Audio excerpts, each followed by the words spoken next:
Je vous salue, chers amis, au nom de Jésus-Christ, notre Seigneur et Sauveur.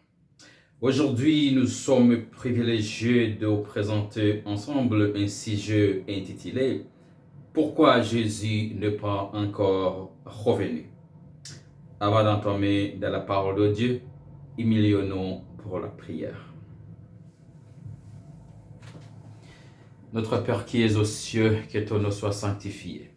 Que ton règne vienne, que ta volonté soit faite sur la terre comme au ciel. Pardonne nos péchés, nos iniquités, pardonne nos offenses au Père éternel. Que ton Saint-Esprit nous guide et nous aide à comprendre ta parole au nom de Jésus, nous te prions. Amen. Pourquoi Jésus n'est pas encore revenu? La prophétie qui parle de la rareté de la parole de Dieu à la fin des temps, nous allons la découvrir ensemble dans le livre d'Amos. Amos chapitre 8, verset 11 et le verset 12. La parole de Dieu nous dit: « Voici, les jours viennent, dit le Seigneur, l'Éternel, où j'enverrai la famine dans le pays, non pas la disette du pain et la soif de l'eau, mais la faim et la soif d'entendre les paroles de l'Éternel. » Verset 12. Ils seront alors errants d'une mer, c'est-à-dire d'un peuple à l'autre, du septentrion à l'orient. Ils iront ça et là pour chercher la parole de l'Éternel et ils ne la trouveront pas. Il y a une rareté de la parole de Dieu qui s'en vient.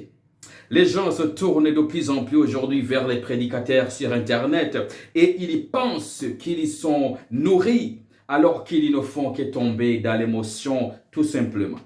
Dieu ne cherche pas le nombre mais la qualité. Beaucoup sont ceux qui veulent remplir les églises, veulent voir leurs églises et leurs cathédrales remplies de membres. Avoir beaucoup d'argent qui rentre dans l'église, la dîme et les offrandes. Mais ils ne s'intéressent pas vraiment à la qualité des membres. C'est pour cela que on ne prêche que de l'amour aveugle. Ne parlez pas d'autrui, ne juge pas les autres. Peu importe comment tu manges, peu importe comment tu t'habilles, Dieu ne regarde que le cœur. Voilà le message qu'on professe aujourd'hui, voilà le message qu'on prêche. Et voilà ce qui attire des milliers de personnes. Il est écrit dans 1 Jean chapitre 5, verset 19, « Nous savons que nous sommes de Dieu et que le monde entier est sous la puissance du malin. » Le monde entier, c'est-à-dire la majorité, est sous l'emprise du malin.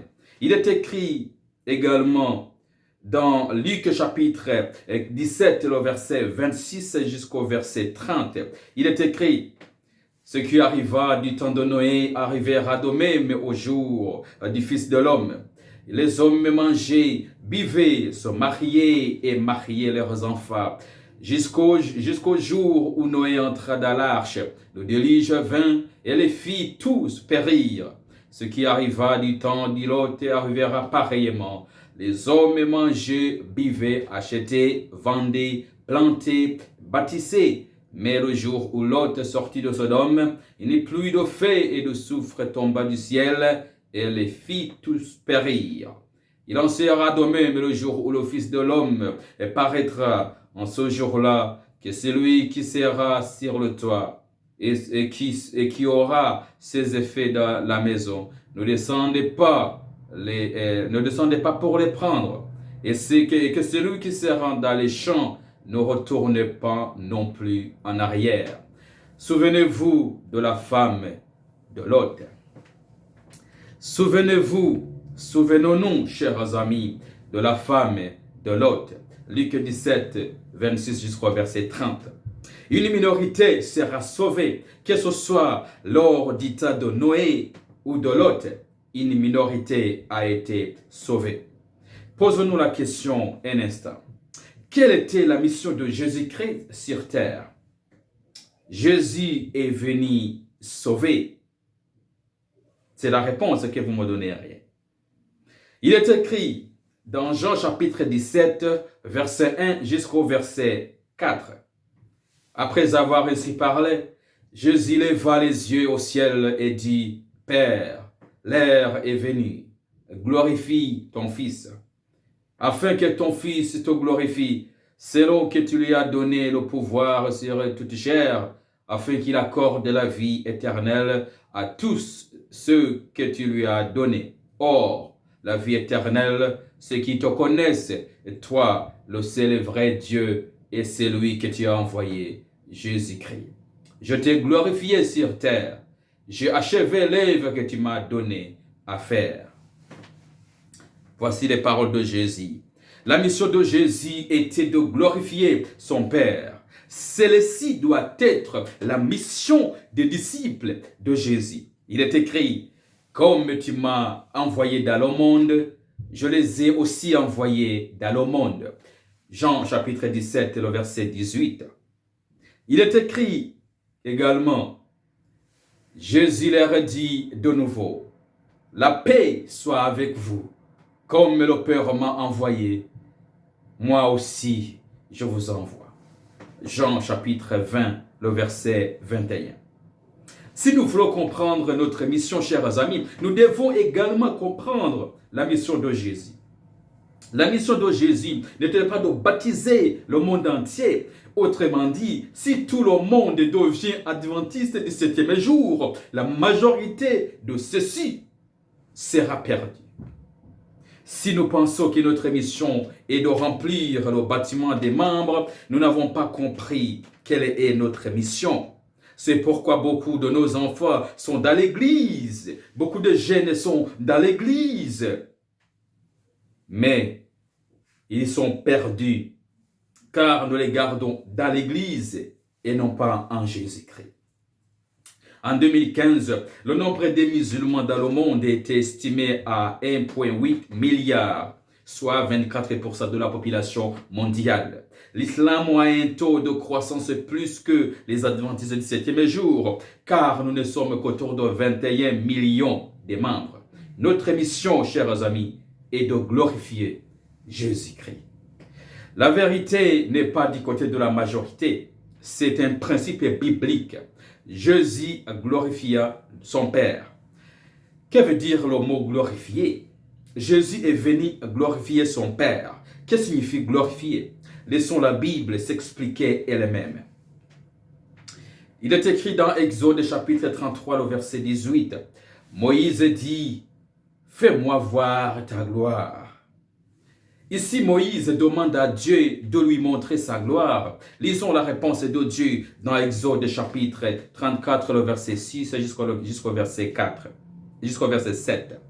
Il est écrit, « Et l'Éternel passa devant lui et s'écria, « L'Éternel, l'Éternel, Dieu miséricordieux et compatissant, lent à la colère, riche en bonté et en fidélité, qui conserve son amour jusqu'à 1000 générations, qui pardonne l'iniquité, la rébellion et le péché, mais qui ne tient point le coupable pour innocent et qui punit l'iniquité des pères sur les enfants et sur les enfants des enfants jusqu'à la 3e génération et à la 4e génération. » La gloire de Dieu est l'expression de son caractère. Ellen G. White dit dans A God Amazing Grace, chapitre 3 à la page 14. Le chapitre est intitulé What is God's Glory? C'est-à-dire qu'est-ce que la gloire de Dieu? À la page 20, donc chapitre, à la page 320 et la page 321, elle dit ceci. Car Dieu a ordonné à la lumière de briller des ténèbres, à briller dans nos cœurs pour donner la lumière de la connaissance de la gloire de Dieu avant Jésus-Christ. 2 Corinthiens chapitre 4, le verset 6. La gloire de Dieu et son caractère. Pendant que Moïse était sur la montagne, intercéda sincèrement auprès de Dieu, il a prié, « Je t'en supplie, montre-moi ta gloire. » En réponse, Dieu a déclaré, « Je ferai passer toute ma bonté devant toi, et je proclamerai le nom du Seigneur devant toi, et je ferai grâce à qui je ferai grâce, et je ferai miséricorde à qui je ferai miséricorde. » La gloire de Dieu, c'est-à-dire son caractère, fit alors révéler. Le Seigneur passant devant lui proclama, le Seigneur Dieu, le miséricordieux et miséricordieux, patient et abondant en bonté et en vérité. Garde la miséricorde pour des milliers de personnes, pardonnant l'iniquité, la transgression et le péché, et cela n'effacera en aucun cas le coupable. Ce caractère a été révélé dans la vie du Christ, en fait qu'il puisse par son propre exemple, condamner le péché dans la chair. Il a pris sur lui la ressemblance de la chair pécheresse. Il y voyait constamment le caractère de Dieu. Il a constamment révélé ce personnage au monde. Le Christ désire que ses disciples révèlent dans leur vie son même caractère. Dans sa prière d'intercession, pour ses disciples, il a déclaré, la gloire, donc le caractère que tu m'as donné, je leur ai donné, afin qu'ils soient un, comme nous sommes un. Moi en eux, toi en moi, afin qu'ils soient parfaits en un. Et afin que le monde sache que tu m'as envoyé et que tu les as aimés comme tu m'as aimé. Jean chapitre 17, 22, 23. Donc aujourd'hui, son dessein est toujours de sacrifier et de purifier son Église, afin qu'il se présente à lui-même une Église glorieuse, sans tache ni ride, ni rien de ce genre. Éphésiens chapitre 5, verset 26, le verset 27. Aucun don plus grand que le caractère qu'il a révélé, le Christ ne peut demander à son Père d'accorder à ceux qui croient en lui. Donc la mission de Jésus était de glorifier Dieu.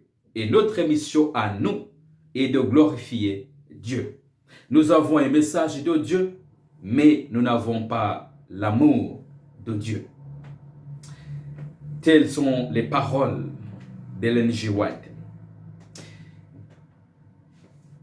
La raison pour laquelle Jésus n'est pas encore venu, ce n'est pas parce que le monde entier n'est pas encore converti, mais parce que nous ne reflétons pas encore son caractère.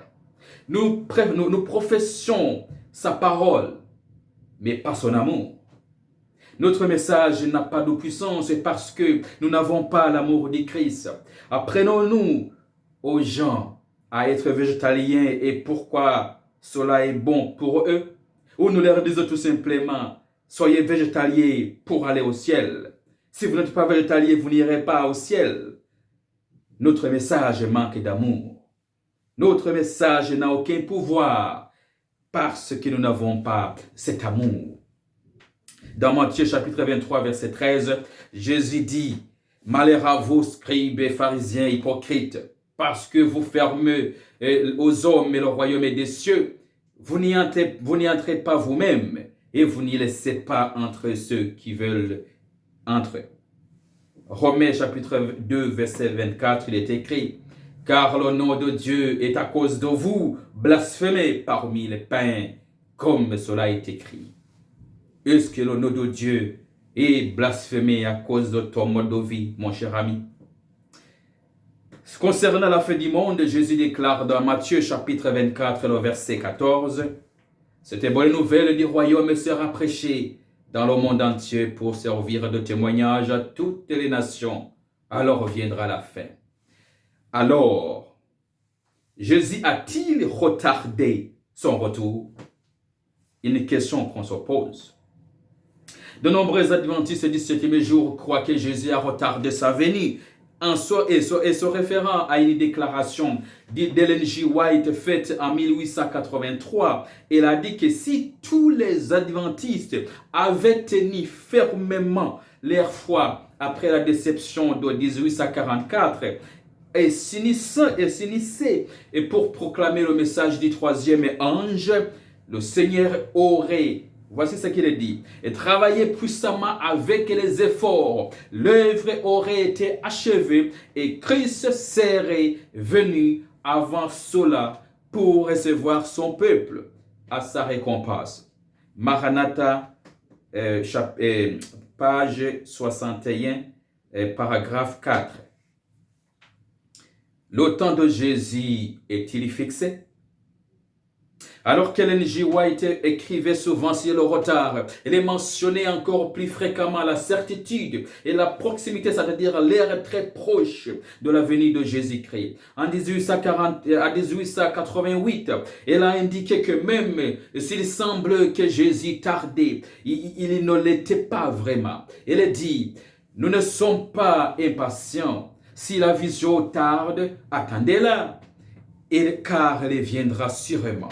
Il ne tardera pas, bien que dessus, notre foi n'a pas échoué et nous ne sommes pas revenus à la perdition en réalité, car au moment fixé, notre Seigneur viendra.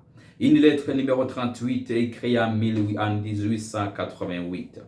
Dieu a un jour et une heure. Ellen G. White l'a entendu dans sa première vision, dans Premiers Écrits, page 15, le livre anglais. Et bien que le Seigneur ne lui a pas permis de le révéler, donc de révéler le jour et l'heure, la même lettre citée ci-dessus, lettre numéro 38, écrite en 1888, explique. Voilà ce qu'il écrit. Je n'ai pas la moindre idée du temps dont parlait la voix de Dieu. J'ai entendu cette voix proclamer l'heure et le jour de la venue de Jésus, mais après ma vision, je n'en ai plus eu le moindre souvenir. Message choisi, volume 1, page 78. Aussi dans Premiers Écrits, page 34, ou bien page 297 en français. Une autre preuve d'un temps fixé pour la venue du Christ se trouvait dans la vision d'Ellen G. White sur la souveraineté de Dieu. Les grandes prophéties de la Bible montrent son contrôle sur toutes choses, comme les étoiles dans le vaste circuit de leur chemin désigné. Les desseins de Dieu ne connaissent ni hâte ni retard. Jésus-Christ, chapitre 3, page 32. Lorsque la grande horloge de Dieu a indiqué l'heure fixée dans Daniel chapitre 9, verset 24 jusqu'au verset 27, Jésus est né à Bethléem. Dans la vision d'Ézéchiel de la gloire de Dieu, Madame White a vu des symboles de la puissance de Dieu sur les dirigeants terrestres. La main sous les ailes des chérubins a montré que les événements humains sont sous le contrôle divin. Dieu réalise ses desseins à travers les mouvements des nations. Voir Prophète et Roi, page 535 et page 537 dans les versions anglaises. Dieu est également souverain dans l'Église. Il est garanti que l'Église réussira dans sa mission dans le monde. La cause de la vérité présente est destinée à triompher glorieusement. Review and Herald, écrit dans le 29 mai 1913, à la page 515. Dans la dernière génération, la parabole de la graine de moutarde atteindra un signal et un accomplissement triomphant, et le message d'avertissement ira au monde entier pour sortir d'eux un peuple pour son nom. Actes des Apôtres, chapitre 15, verset 14. Le livre d'Ellen G. White également, qui est intitulé « Leçons sur les objets du Christ » ou bien « Christ Object Lesson », page 79. Les réformateurs découragés par l'état de l'Église peuvent se réjouir et de la foi d'Ellen G. White en la puissance de Dieu. C'est la puissance divine qui donne le succès. Ceux que Dieu emploie comme messagers ne doivent pas sortir que son œuvre dépend d'eux. Je reprends. Les réformateurs découragés par l'état de l'Église peuvent se réjouir de la foi d'Ellen G. White en la puissance de Dieu. Voici ce qu'il déclare. C'est la puissance divine qui donne le succès. Ceux que Dieu emploie comme messagers ne doivent pas sentir que son œuvre dépend d'eux. Les êtres finis, donc les humains, ne sont pas laissés à porter ce fardeau de responsabilité. Celui qui ne dort pas, qui travaille continuellement pour l'accomplissement de ses desseins, poursuivra son œuvre. Prophète et Roi, page 176, et aussi dans le livre Jésus-Christ, Desire of Ages, page 822, version anglaise. Ainsi, la souveraineté de Dieu est notre assurance. Si Dieu a un programme, nous ne pouvons ni le rater, ni le retarder. Alors là, il faut harmoniser retard et proximité, retard et retour imminent du Christ, le retour qui est très proche. Comment Ellen G. White a-t-il pu écrire sur le retard en 1883, mais dire que ce n'était pas le cas en réalité en 1888? Comment harmoniser retard et proximité? Ici, nous avons deux façons de regarder le même événement, parce que beaucoup de gens se mélangent ici. De notre point de vue, nous en tant qu'humains, il y a eu un retard parce que nous n'avons pas fait le travail que nous aurions dû faire. Mais du point de vue de Dieu, il n'y a pas de retard. Il n'a pas remis ses plans entièrement entre nos mains. Il est souverain. Il a le contrôle. Il a son temps fixé. Ellen G. White a certainement enseigné que le Christ revenait bientôt. En 1888, elle écrivait: les anges de Dieu, dans leur message aux hommes, représentent le temps comme très court. Ainsi, il m'a toujours été présenté. Il est vrai que le temps a duré plus longtemps que ce à quoi nous attendions dans les premiers jours de ce message. Notre Sauveur n'est pas apparu aussitôt que nous l'espérions, mais la parole du Seigneur a-t-elle échoué? Jamais. Il ne faut pas oublier que les promesses et les menaces de Dieu sont également conditionnelles. Message choisi, volume 1, page 67, version anglaise. Le peuple de Dieu doit purifier son âme par l'obéissance à la vérité. Nous devons nous éloigner de l'incrédulité, chers amis. Nous devons nous éloigner de la mondanité, la vie mondaine, l'inconsécration et les conflits parmi nous. Celui qui croit en la venue prochaine de Christ le montre par une vie sainte est un témoignage diligent.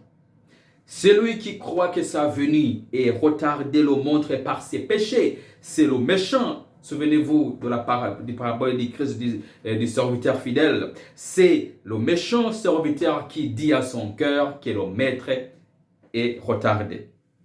Un peuple sera prêt quand le Seigneur reviendra. Leur tâche et souche seront préalablement enlevées.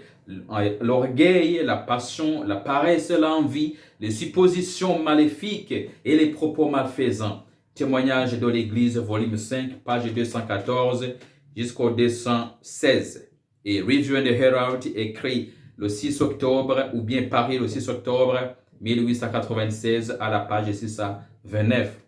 Elle a insisté sur le fait que l'œuvre de vaincre le péché doit être accomplie dans cette vie. Je reprends. L'œuvre de vaincre le péché doit être accomplie dans cette vie. Pas une seule erreur de caractère ne sera supprimée lorsque le Christ viendra. Manuscrit numéro 5, Paris en 1874. Pour ceux qui pensent que nous serons saints, nous obtiendrons la victoire sur le péché une fois que nous serons au ciel. Je reprends la citation du prophète. Sur le fait de elle insiste sur le fait de l'œuvre de vaincre le péché. Donc, nous devons vaincre le fait que l'œuvre de vaincre le péché doit être accomplie dans cette vie. Que nous pensions à la proximité ou au retard, chers amis, nos devoirs sont les mêmes. Nous devons vivre et agir entièrement en référence à la venue du Fils de l'homme. Premiers écrits, page 58. Nous devons être tellement remplis de l'esprit de l'événement et de l'avènement du Christ que si nous travaillons sur le terrain, construisons une maison ou prêchons la parole, nous serons prêts pour lui. Une lettre numéro 25 écrite en 1902. Ceux qui s'attendent à ce que Jésus revienne bientôt attendront, veilleront, travailleront et prieront. L'attente et l'observation montrent que nous sommes des étrangers et des pèlerins sur terre, tandis que d'autres recherchent des trésors terrestres et vivent comme si le temps était long. Nous cherchons le meilleur pays céleste. Testimonies, volume 2, page 194. Travailler signifie améliorer nos talents pour le Christ et travailler pour les âmes. En attendant et en regardant, en priant et en travaillant, nous cultivons la sainteté du cœur. Review and the Herald. Paris, le 2 octobre 1900, à la page 625. Nous devons veiller et prier comme si chaque jour était le dernier. Quant à notre devoir de témoigner, nous devons parler à tous ceux que nous rencontrons, car notre temps de travailler sera bientôt terminé. Le Seigneur se lèvera très bientôt pour secouer la terre. Il n'y a pas de temps pour les choses insignifiantes. Témoignage de l'Église, volume 8, page 36-37. La vigilance et la fidélité ont toujours été requis, mais comme la fin est proche, nous devons redoubler de diligence. Le message doit être donné. Nous avons maintenant des avertissements que nous pouvons donner. Un travail maintenant que nous pouvons faire. Mais bientôt ce sera plus difficile. Un travail maintenant et bientôt sera très difficile que nous ne pouvons l'imaginer. Le message doit être donné. Nous avons maintenant, chers amis, des avertissements que nous pouvons donner. Un travail maintenant que nous pouvons faire. Mais bientôt, ce sera difficile que nous ne pouvons l'imaginer. Jésus a-t-il retardé son retour? Non. Pourquoi Jésus n'est pas encore revenu? La question devrait plutôt être, est-ce que nous reflétons le caractère de Christ? Est-ce que l'amour de Christ accompagne notre message aux autres? Est-ce que notre modèle de vie reflète le caractère de Christ? Nous prêchons aux autres. Avons-nous prêché à nous-mêmes avant tout? Prions ensemble. Merci Père éternel pour ta grâce infinie. Merci pour ton amour. Que ton Saint-Esprit nous aide, continue de nous convaincre jour après jour. Qu'il nous aide à glorifier Jésus-Christ. Qu'il imprime le caractère de Christ dans notre vie. Au nom de Jésus, nous te prions. Amen.